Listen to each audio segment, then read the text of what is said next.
Hi అండి, egg rice చేస్తున్నాను. Already 2 ఎగ్లు ఉడకబెట్టుకున్నా. ఇప్పుడు ఇవన్నీ గోలించుకుందాం.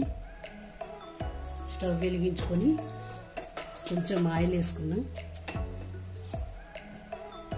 కొంచెం పసుపు, ఎగ్స్ వేసుకోవాలి. కొంచెం కారం వేసుకోవాలి. చూడండి పోలినవి. ఇది పక్కా పెట్టుకున్నాం. చూడండి ఇంకో గిన్నె పెట్టుకొని నూనె వేసుకున్నాం. కొంచెం అంతా నెయ్యి.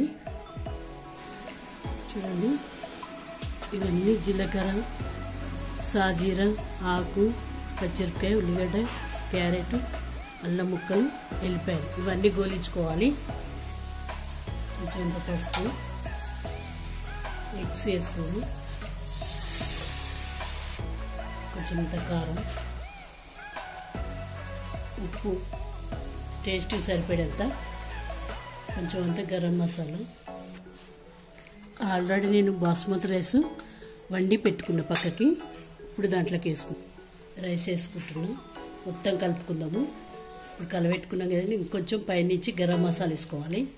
పుదీనా, కొత్తిమీర వేసుకుందాం. అన్నీ వేసినాం కదా. ఎగ్ కూడా కట్ చేసి పెట్టుకున్నాం. మూత పెట్టుకొని ఒక 5 నిమిషాలు ఉమ్మగిలిపుచ్చుకోవాలి. చూడండి మూత తీస్తున్నాం. ఎగ్ రైస్ రెడీ అయింది. ఇప్పుడు ప్లేట్లోకి తీసుకుందాం. చూడండి ఎగ్ రైస్ రెడీ అయింది. ఇప్పటికప్పుడు రెడీగా చేసుకోవచ్చు. Egg rice ready.